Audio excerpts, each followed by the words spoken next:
Welcome to special focus. పదవి చేపట్టి 2 రోజులు కూడా ముగియక ముందే డొనాల్డ్ ట్రంప్ పై అమెరికాలో యుద్ధం షురూ అయింది. ఆయన తలపెట్టిన బర్త్ రైట్ సిటిజన్షిప్ అమెరికా సంయుక్త రాష్ట్రాల్లో ప్రకంపనలు సృష్టిస్తోంది. వలసలతో ఏర్పడిన దేశంలో వలసలే వద్దనడాన్ని రాష్ట్రాలు తీవ్రంగా తప్పుపడుతున్నాయి. ఏకంగా 22 రాష్ట్రాలు ట్రంప్ నిర్ణయాన్ని వ్యతిరేకిస్తూ కోర్టు తలుపు తట్టాయి.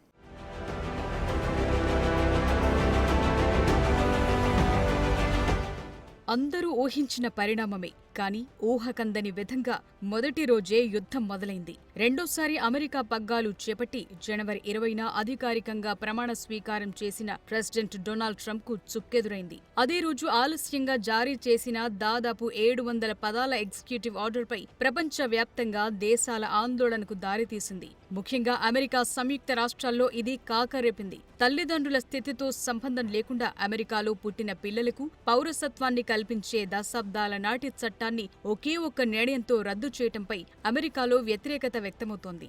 అయితే ట్రంప్ తన అధ్యక్ష ఎన్నికల ప్రచారంలోనే దీనిపై స్పష్టమైన వ్యాఖ్యలు చేశారు. అనుకున్నట్లే అధ్యక్ష కుర్చీలో కూర్చున్న వెంటనే దాని అమలుకు సంతకం చేశారు. కానీ ట్రంప్ నిర్ణయాన్ని సవాల్ చేస్తూ ఇప్పుడు యునైటెడ్ స్టేట్స్లోని 22 రాష్ట్రాల అటార్నీ జనరల్స్ కోర్టులో దావా వేశారు. ప్రెసిడెంట్ ట్రంప్ తీసుకున్న నిర్ణయంతో ఇప్పుడు చట్టపరమైన పోరాటానికి తెరలేపినట్టయింది. ఈ నేపథ్యంలో ట్రంప్ నిర్ణయం విజయవంతమవుతుందా లేదా అనే సస్పెన్స్ నెలకొంది.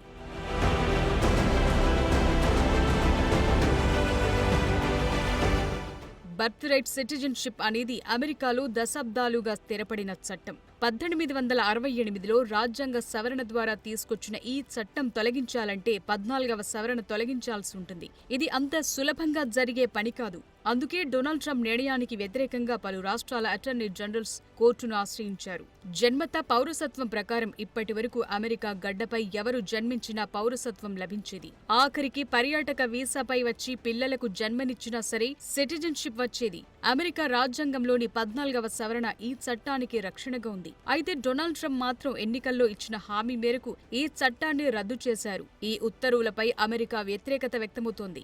ట్రంప్ ఉత్తర్వులను అడ్డుకుంటున్న బృందంలో New Jersey, California, Massachusetts, Colorado, Connecticut, Delaware, Hawaii, Maine, Maryland, Michigan, Minnesota, Nevada, New Mexico, New York, North Carolina, Rhode Island, Vermont, Wisconsin, District of Columbia, San Francisco సహా 22 రాష్ట్రాలు యుఎస్ ఫెడరల్ కోర్టును ఆశ్రయించాయి.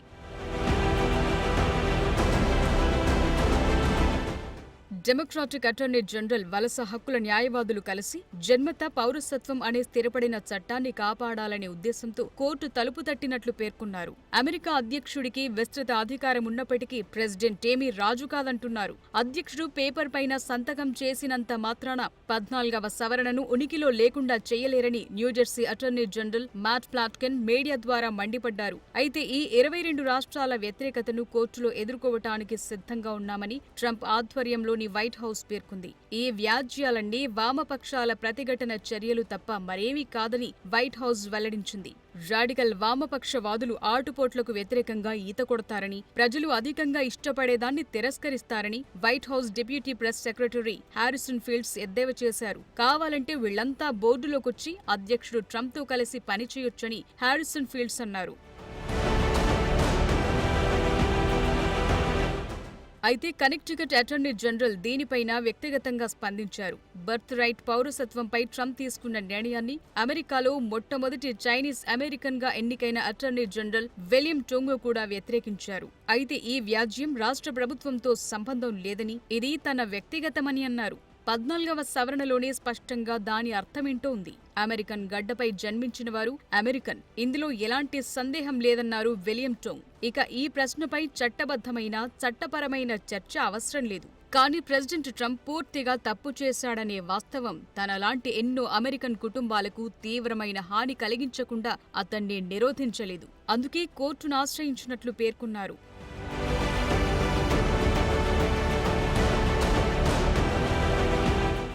నిజానికి అమెరికా సంయుక్త రాష్ట్రాల్లో ఒక్కో రాష్ట్రంలో ఒక్కో రకమైన చట్టం అమలవుతూ ఉంటుంది.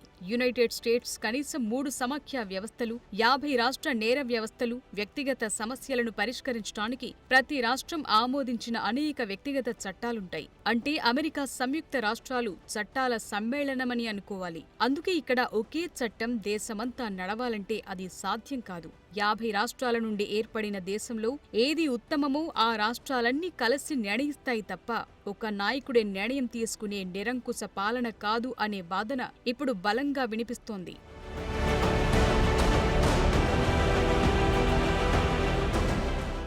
అమెరికా మూలాలన్నీ వలసలతోనే మొదలయ్యాయి. ఒక విధంగా అన్ని జాతులు ఇక్కడ స్థిరపడిన తర్వాత కాలనీలు ఏర్పడ్డాయి. వలస పాలన మొదలైంది. అయితే ఏ దేశం నుండి వలసొచ్చారో అదే దేశ వలస పాలనను వీళ్లు వ్యతిరేకించారు. అందుకే ఆధునిక ప్రపంచంలో మొట్టమొదటి స్వతంత్ర సమరం అమెరికాలోనే మొదలైందని అంటారు. మొదటి ప్రజాస్వామ్యానికి కూడా అమెరికానే పాదులు వేసింది. అయితే ట్రంప్ ఆలోచనలు దీనికి విరుద్ధమనే అభిప్రాయం ఇప్పుడు అందరినీ కలవరపెడుతోంది.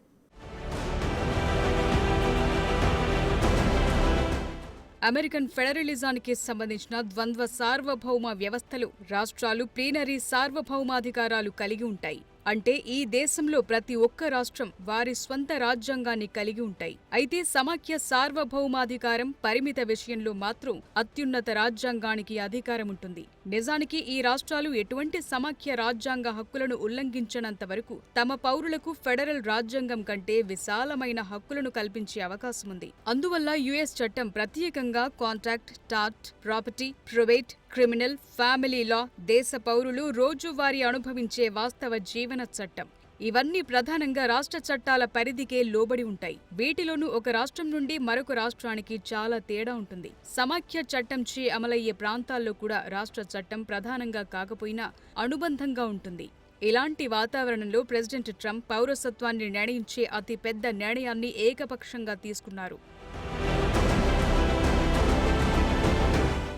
అయితే యునైటెడ్ స్టేట్స్లో చట్టం అనేది 5 మూలాల నుండి రూపొందించబడింది. రాజ్యాంగ చట్టం, చట్టబద్ధమైన చట్టం, ఒప్పందాలు, పరిపాలనా నిబంధనలు, సాధారణ చట్టం.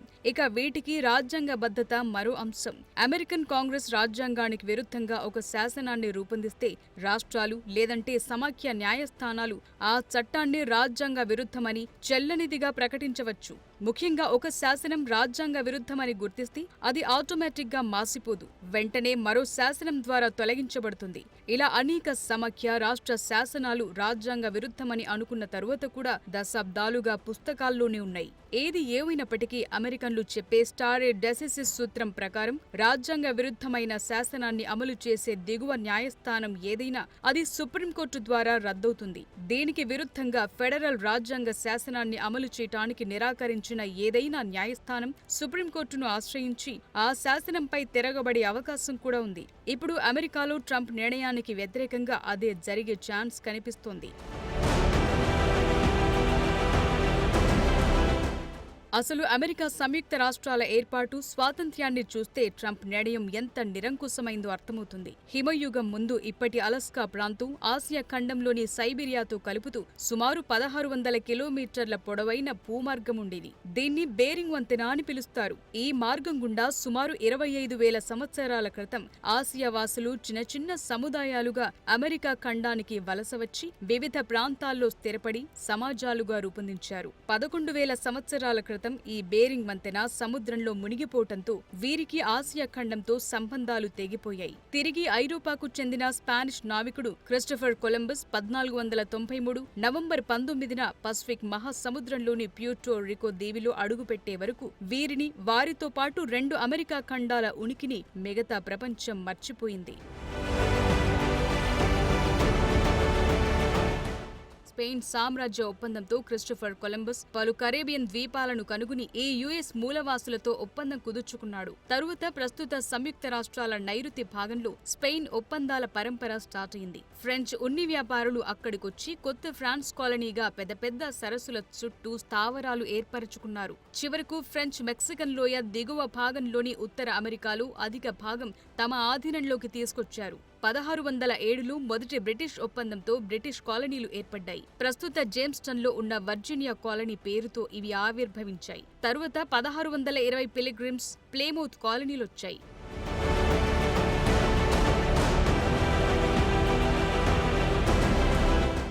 1610 తరువాత అమెరికన్ ఉద్యమ సమయంలో 50,000 మంది దోషులు బ్రిటన్ నుండి అమెరికా కాలనీలకు తరలించబడ్డారు. 1614లో హడ్సన్ నదీ ప్రాంతాల్లో న్యూ ఆమ్స్టర్డామ్, మాన్హటన్తో పాటు డచ్ వారు స్థిర నివాసాలు ఏర్పరచుకున్నారు. 1674లో డచ్ వారి అమెరికన్ భూములు బ్రిటిష్ వారి చేతిలోకి వెళ్లాయి.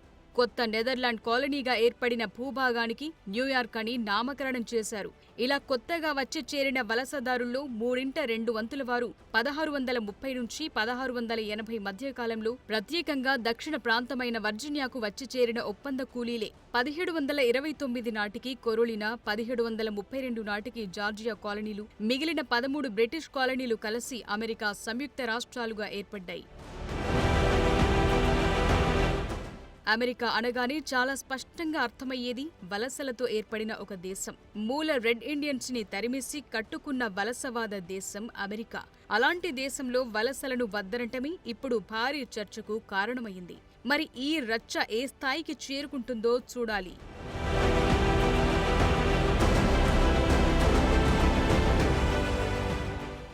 ఇది ఇవాల్టి special focus. Keep watching Big TV.